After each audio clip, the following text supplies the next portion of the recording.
어느 목사님이 그 야곱에 대한 글을 썼는데 그 글의 제목이 잡초 같은 인생에 베풀어 주신 하나님의 은혜, 그렇게 책의 제목을 지었어요. 그래서 그 글을 읽으면서 너무도 감동을 받고, 특별히 잡초라고는 그런 말, 야곱의 인생이라는 것은 정말 잡초처럼 험악한 인생을 살아갔던 대표적인 사람이 야곱이 아니겠습니까? 야곱은 자기네 살 인생을 이 바로 앞에 가서 고백할 때 뭘 하겠냐면은 나는 험악한 세월을 지냈다. 험악한 세월. 그래 가면서 자기가 고통받고 살아오고 억울하게 살고 무시당하며 살아오고 그런 삶을 총털어서 나는 험악한 인생을 살았다, 그렇게 고백을 했습니다. 그래 가면서 자기의 삶을 나는 나그네 인생길이다, 그렇게 말씀을 했어요. 특별히 그 창세기 47장 9절에 그 공동번역에 보면 이렇게 말했습니다. 이 세상을 떠돌기 벌써 130년이 됩니다. 얼마 되지는 않으나 살아온 나날이 꾸준일 뿐이었습니다. 소인의 조상들이 떠돌아다니시며 누리신 수에 미치려 하면은 아직 멀었다, 그렇게 말했습니다. 그러니까 야곱은 자기의 삶을 쭉 돌이켜보건대 살아온 나날이 꾸준일 뿐이었다고. 그래서 야곱은 자기의 삶에, 물론 자기가 꾸준 인생을 살아갔던 것은 하나님의 섭리도 있었지만은 자기 자신의 그 결함, 이런 것이 많이 있었어요. 야곱이라는 사람은 하여튼 자기 어떤 그 야심을 이루기 위해서는 무엇이든지 행했던 그런 사람. 그래, 머리 회전이 빠르고 계산을 아주 잘하고, 그래 야곱은 또 인간적으로 보면 너무 치사한 인간이고 거짓말하는 인간, 두려워하는 인간, 또 그래가면서도 자기는 자꾸 여러 사람들에게 나타내고 싶지만은 그게 안 되니까 어떤 때는 홀로서 광야에서 고난받고 그 인정해주지 않으니까 그 고통받는 모습.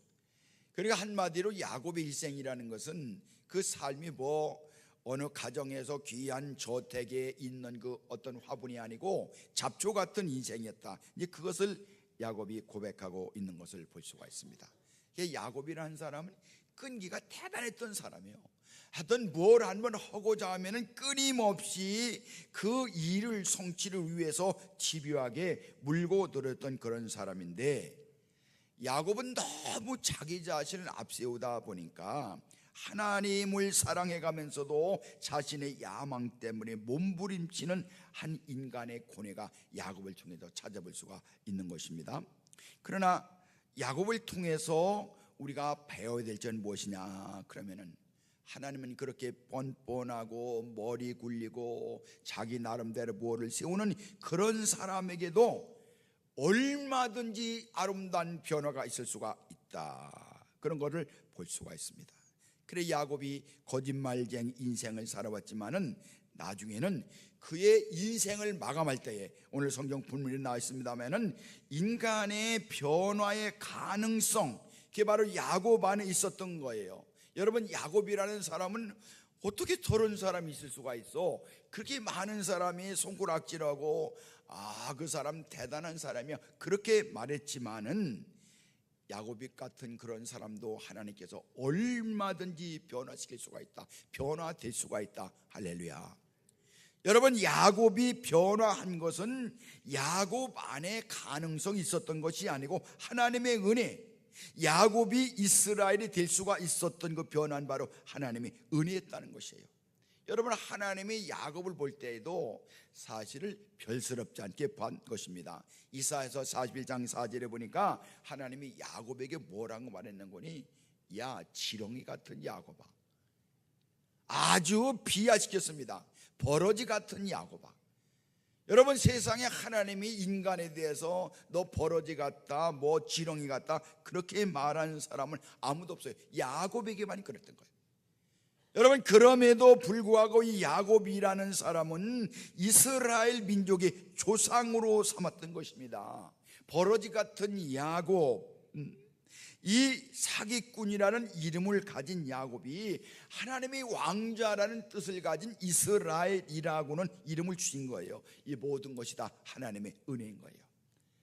여러분, 우리는 하나님의 은혜로 여기까지 하나님이 인도해 주신 줄로 믿습니다.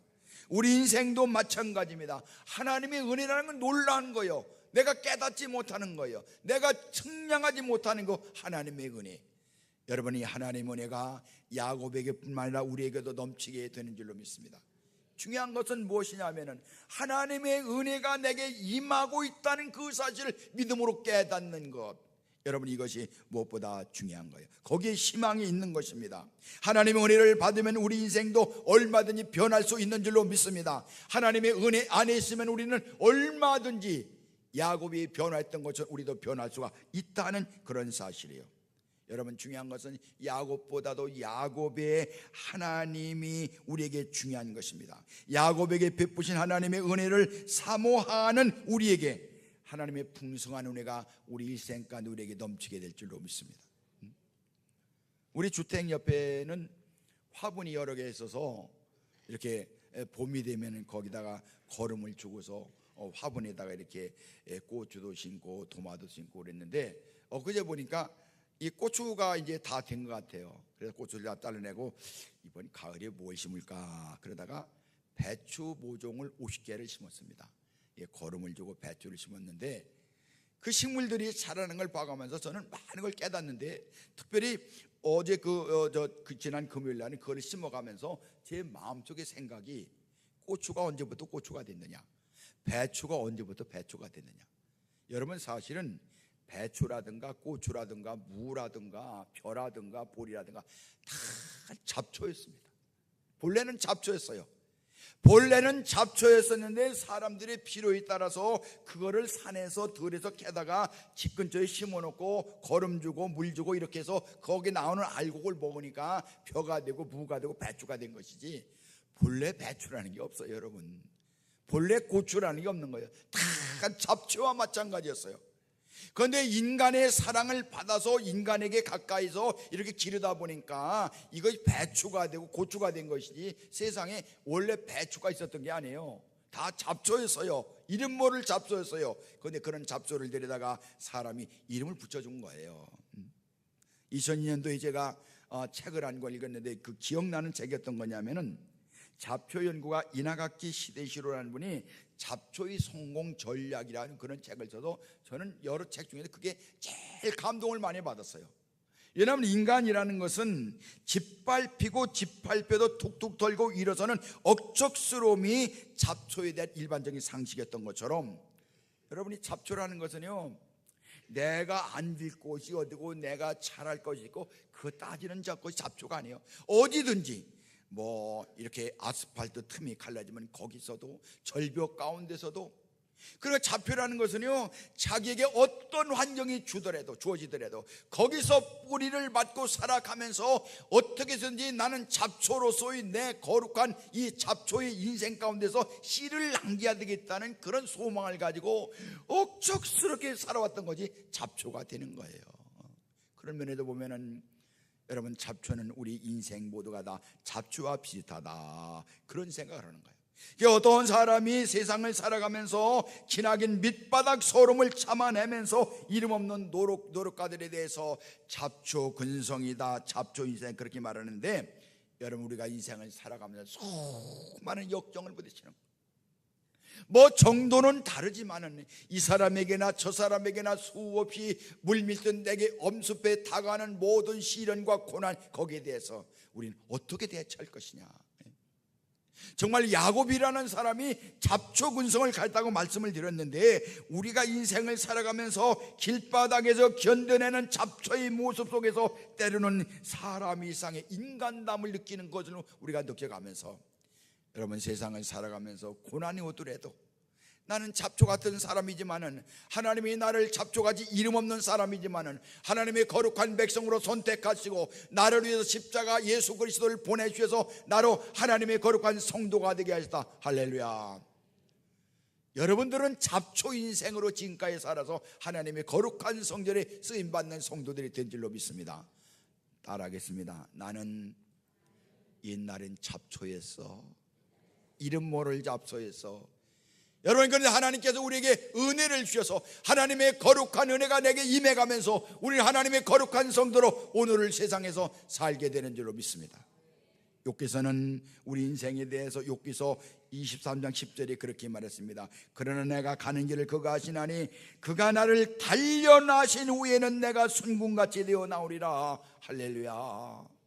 여러분, 순금이라는 것이 그냥 순금이 되는 것이 아니에요. 단련을 받은 다음에 물무슨 속에 들어갔다가 뜨거워졌다가 다시 두드림 맞고 물속에 들어가고 계속 그런 과정을 통해서 내게 불순물이 다 빠지고 난 다음에 정금같이 되리라. 할렐루야. 여러분, 아직도 내가 어떤 시련과 고난 가운데 있다고 생각하십니까? 그러면 하나님이 나를 지금 단련하신다, 그런 믿음으로 충만하시기 축복합니다. 단련받은 후에야 내가 하나님의 거룩한 성전에서 거룩한 성도로 설 수 있다는 그런 믿음을 가져야 되는 거예요. 여러분, 야곱은 잡초가 사는 방식처럼 온갖 역정을 마저 싸우려고 하는 사람들에게 이 야곱의 일생이 얼마나 중요한 것인지, 우리가 수없이 닥쳐지는 어려움이라든가 시련이라든가, 여러분, 그런 때마다 야곱도 이겼는데 나도 이길 수가 있다. 할렐루야. 고대 시랍에서 전해지는 이야기인데, 어떤 조각가가 작품을 만들기 위해서 큰 대리석을 정으로 쪼고 있었는데 어디서 가만 들으니까 고통에서 신음하는 소리가 들리는 거예요. 그게 조각가가 깜짝 놀래가지고서 이게 어디서 나는 소리인가 살펴보니까 신음하는 소리가 대리석에서 나는 걸 봤어요. 그래서 그 조각가가 그렇게 말했습니다. 너는 왜 신음소리를 내고 있느냐? 이렇게 물어봤더니 이 대리석이 하는 소리가, 당신이 지금 날카로운 정으로 나를 쪼아서 내 살점을 뜯어내고 있으니 아파서 그럽니다. 대리석이 아파서 견딜 수 없다고 불평을 하는 거예요. 그러니까 조각가는 그렇게 말했답니다. 야, 어리석은 대리석아, 내가 내 몸에 정으로 쪼고 다듬어야 내가 걸작품이 되어서 사람들에게 사랑받게 되는 것이야.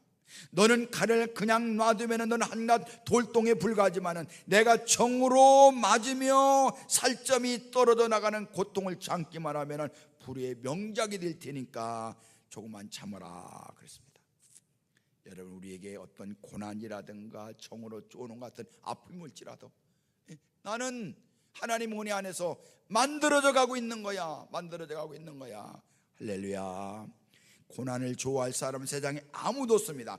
그러나 고난은 누구에게나 있고 그 고난은 우리를 연단하고 훈련하는 기회라는 그런 사실이에요. 보다 강하게 보다 성숙한 사람을 만드시려고 때로는 시련과 연단의 골짜기로 몰아넣으시는 것이 하나님의 섭리예요. 여러분, 성공은 고난을 참고 견디면서 극복한 사람에게 주어지는 하나님의 선물이기 때문에 여러분, 여러 환경에서 예수님을 의지하고 승리하며 나가는 여러분 되시길 축복합니다. 사실 야곱이라는 사람은 자기가 고난당하고 자랑할 것도 없거든요. 그런데 바로 앞에 가서 하는 소리가, 내가 험악한 인생을 살았습니다. 나는 나그네 인생입니다. 그렇게 말했습니다. 여러분, 그렇게 야곱이 말하는 것은 그 마음속에 믿는 구석에 있었어요. 왜냐하면 내가 이제까지 험악한 나그네 길을 살았지만은, 고난당하는 삶을 살았지만은 내 삶의 주위에서, 내 삶의 뒤 여건에서 하나님이 인도하셨다. 할렐루야. 그런 믿음이 충만해서 마지막에 그런 소리 했던 거예요. 여러분, 야곱이라는 사람이요, 첫 번부터 그렇게 야곱이 하나님의 은혜를 알았던 사람이 아니에요. 전혀 하나님의 은혜와 관계없었던 그런 사람인데, 자기 삶에서 수많은 상처 가운데서 지내가면서 결론이 뭐냐면은 하나님의 은혜다. 하나님이 나를 인도하셨다. 할렐루야. 그러면 여러분, 야곱이라는 사람이 어떻게 고난을 당해가면서 그 고난을 볼 수가 있었느냐? 고난의 이유가 뭐냐? 두 가지인데요. 하나는 하나님의 개입한 섭리적인 고난. 그러니까 우리가 무슨 어려움 당할 때는 하나님의 섭리, 하나님의 인도하심이 있다는 거예요. 여러분, 고난의 순간은 하나님의 은혜의 순간인 줄로 믿습니다. 사도 바울이 복음서를 써가면서 특별히 신약 성경에 보면은 반 정도의 그 복음서를 썼던 사도 바울은 자기 몸에 질병이 시달렸어요. 어떤 성사학자들은 그가 눈병이었다, 간지로 앉아있다 그랬는데, 하여튼 이 질병 때문에 너무나 괴로움이 많은 거예요. 다른 사람을 고치는 사람이, 다른 사람의 격려를 주는 사람이 어떤 때는 쓰러지고 넘어지고, 자기 아픔 때문에 하나님께 기도했습니다. 하나님, 이 가시를 좀 내게서 지나게 해주세요. 하나님 앞에 3번 기도를 드렸더니 하나님께서 말씀하시고 응답하시는 거예요. 그 응답이 바로 뭐냐면, 내 은혜가 내게 족하도다. 내가 고난받지만은, 내가 가시 가운데 있지만은 내 은혜가 내게 족하도다. 그렇게 말할 때에 사도 바울은 그 말씀을 깨달아가면서 자기 고난의 해석과 이해를 바꿨던 거예요. 그리고 하는 말이 뭐냐 그러면은, 나의 약함을 자랑한다, 그렇게 말했습니다. 고린도후서 12장 7절 12절까지 보니까 그렇게 말했습니다.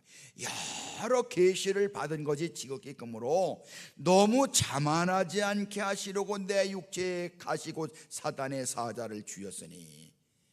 여러분, 얼마나 은혜스러운 말씀입니까? 내가 받은 은혜가 너무나 크니까 사도 바울은 3층전까지 올라갈 정도로 하나님의 은혜를 받고 수만 가지 은사를 받고, 그런 가운데서 사도 바울은 영적으로 자만할 수가 있었지만 하나님께 고백하는 것이, 주님, 내가 받은 은혜가 너무 커요. 하나님이 나를 놀라운 사랑 가운데 돌봐줬어요. 그런데 내 받은 은혜가 너무 커서 자만하지 않게 하시려고 내 육체의 가시를, 사탄의 사자를 주였으니 나를 쳐서 너무 자만하지 않게 하려 하심이라. 이것이 내게서 떠나가게 하기 위하여 내가 3번 주님께 간구하였더니 나에게 이르시기를, 내 은혜가 내게 족하도다. 이는 내 능력이 약한 데서 온전해짐이라 하신지라. 그러므로도 크게 기쁨으로 나의 여러 약한 것들에 대하여 자랑하리니 이는 그리스도의 능력이 내게 머물게 하려 함이라. 그러므로 내가 그리스도를 위하여 약한 것들과 능력과 궁핍과 박해와 곤고를 기뻐하느니 이는 내가 약한 그때 곧 강함이라. 할렐루야. 사도 바울이 말하기를, 나의 약한 것과 능력과 궁핍과 박해와 곤고를 기뻐하느니, 왜? 그 약함 때문에 하나님께서 내게 능력으로 머물러도 나를 강하게 하셨다, 이 믿음을 가진 거예요. 여러분, 내가 너무 강하기 때문에 생명의 그리스도의 능력이 내게 머물지 못하는 거예요. 주님, 나는 연약합니다. 주님만이 내게 능력이십니다. 할렐루야. 여러분, 이런 믿음으로 하나님을 의지할 때에 오히려 자기 자신의 약한 것 하나님의 섭니다. 하나님의 역사하십니다. 하나님의 섭리적인 고난을 깨닫게 됐다는 것이 사도 바울의 신앙 고백이에요. 찰스 코우만이라고는 여사는 이렇게 애벌레 나비 그런 거를 연구하는 사람인데, 한 번은 애벌레가 이렇게 나방이 되어서 나오는 걸 관찰하다가 그 애벌레가 나비가 되어서 고치에서 나오려고 할 때, 저는 그거를 여러 번 봤어요. 전에 우리 가정이 다 누에를 쳤거든요. 근데 누에를 쳤는데 누에 알, 그것을 나방에게서 이렇게 깨는데, 그 나방을 그냥 고치를 놔두면 나중에 나방이 되거든요. 그런데 그 단단한 못이 거기서 이제 나오는데, 구멍을 뚫고 나오는데, 그게 거기 나오려면 그냥 발버둥을 막 치는 거예요. 갈벌 치는 거예요. 이거 못 보신 분들은 우리 여기 소나무 밑에 가면은 여주나무가 있는데 그 옆에는 군뱅이가 얼마나 많아요. 군뱅이 필요한 분 분양할 때 다 가져가세요. 하여튼 거기다가 거름을 넣었더니 군뱅이가 얼마나 많은지, 그 군뱅이가 여러분 나중에 딱지가 되어서 거기서 나방이 되어 나는 거예요.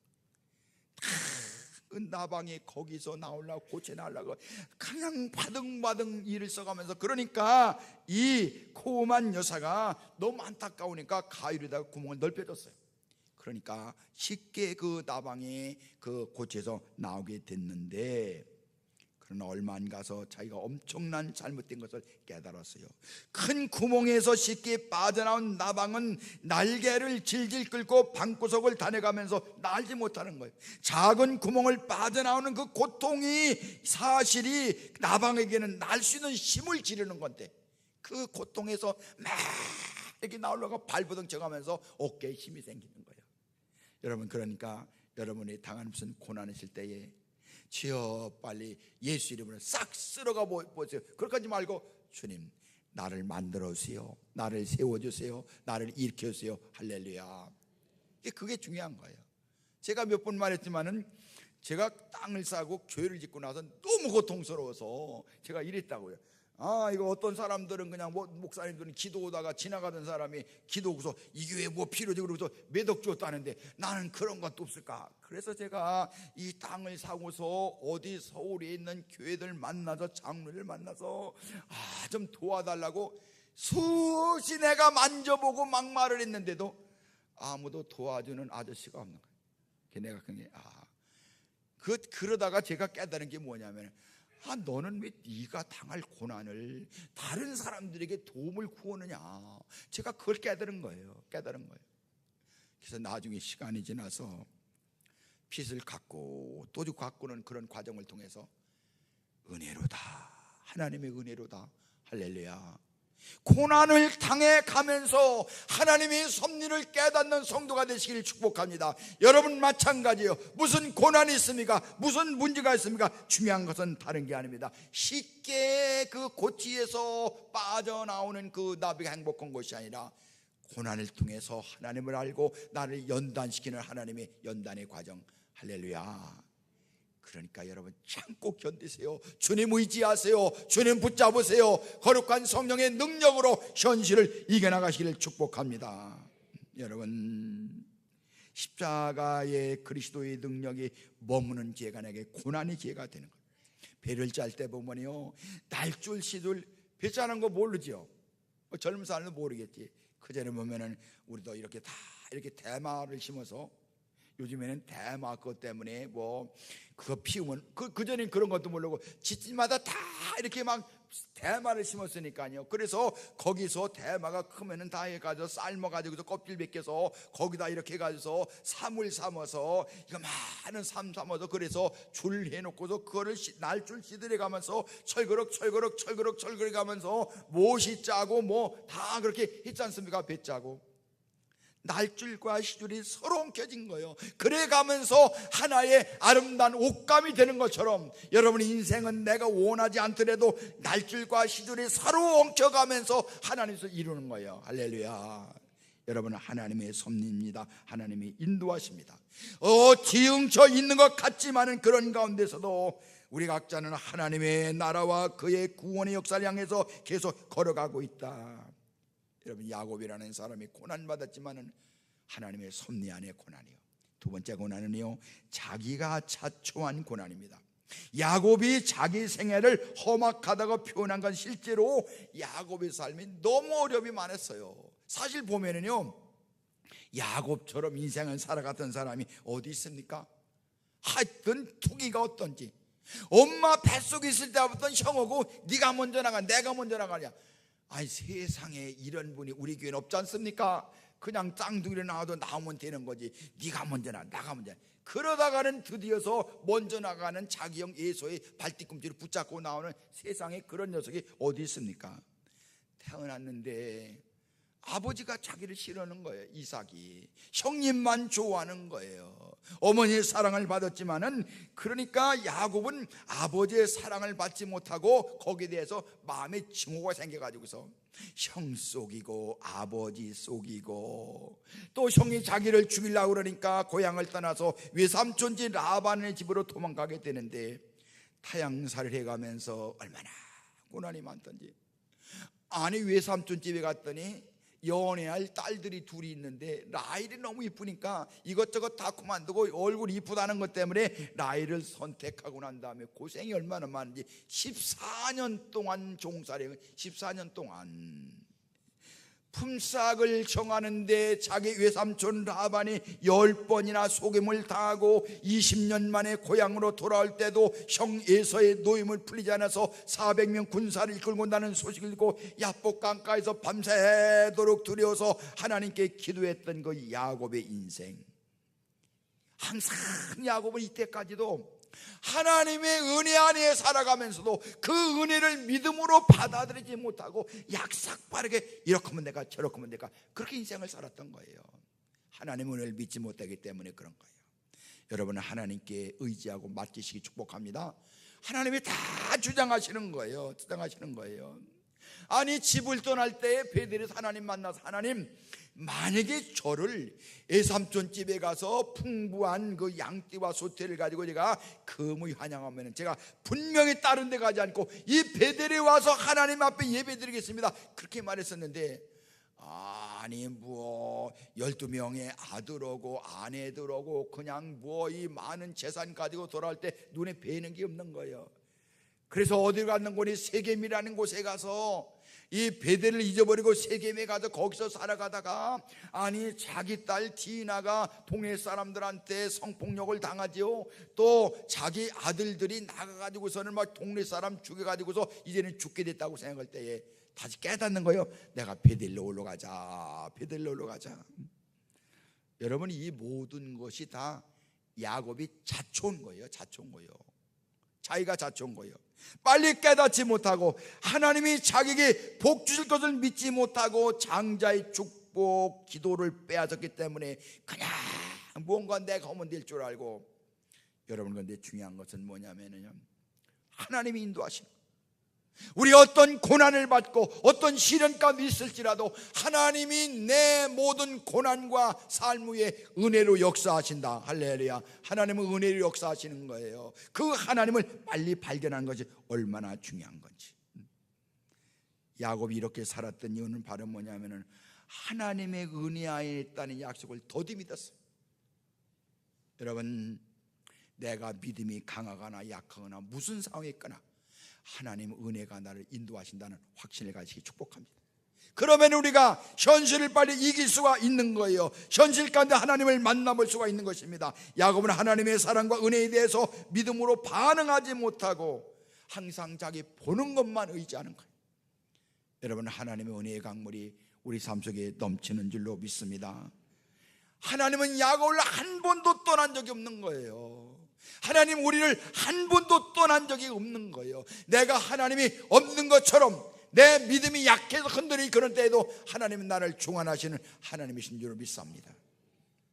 하나님 우리를 사랑하시되 당신의 독생자를 주기까지 사랑하신 하나님, 예수님은 저와 여러분을 위해서 십자가의 대속의 피를 흘리시고 죽으신 것입니다. 그리고 하나님 우리의 아버지가 되셨습니다. 할렐루야.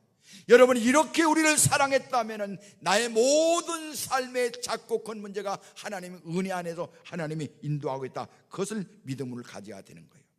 세상에서 이렇게 살 수도 있고 저렇게 살 수도 있지만은 우리는 궁극적으로 하나님의 자녀라는 것, 그리고 영생을 얻는다는 것, 이 믿음에서 흔들리지 않기를 주님의 이름으로 축원합니다.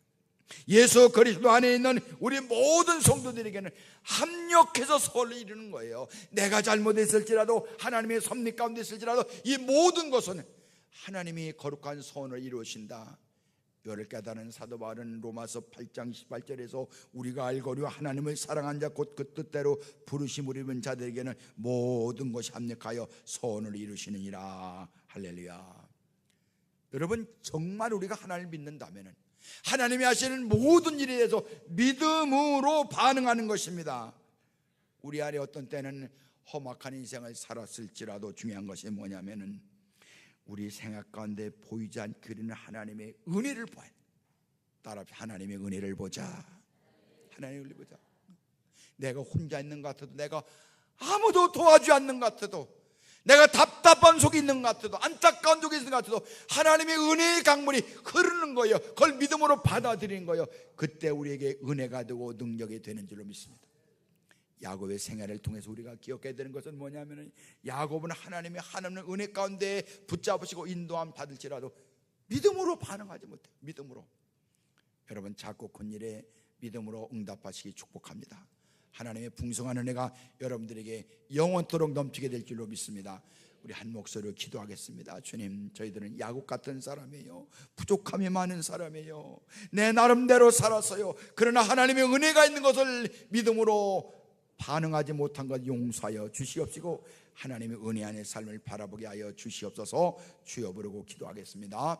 주여, 주여, 주여. 전능하신 하나님 아버지, 저희들에게 은혜를 주세요. 하나님이 이미 은혜를 주셨사오니 주여, 하나님이 내게 역사하시는 모든 삶에 대해서 믿음으로 반응할 수 있도록 은혜를 베풀어 주시옵소서. 전능하신 하나님 아버지, 야곱처럼 아무렇게나 살고 내 뜻대로 내 계획대로 살지라도 하나님의 결과적으로 저희들 두 하나님의 거룩한 소원을 이루신다는 이 믿음을 갖게 하여 주시옵소서.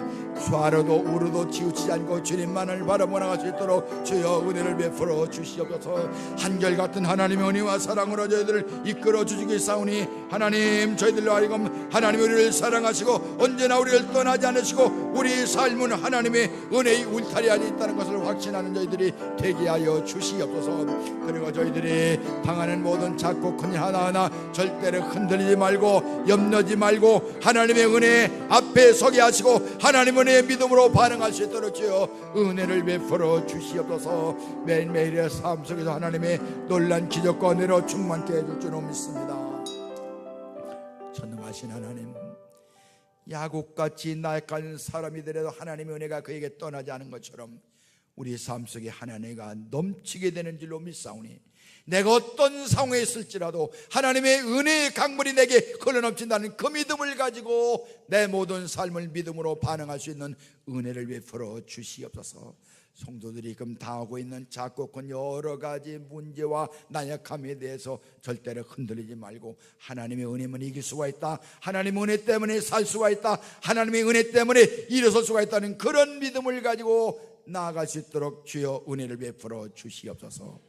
예수님의 이름으로 간절히 기도 올리옵나이다. 아멘.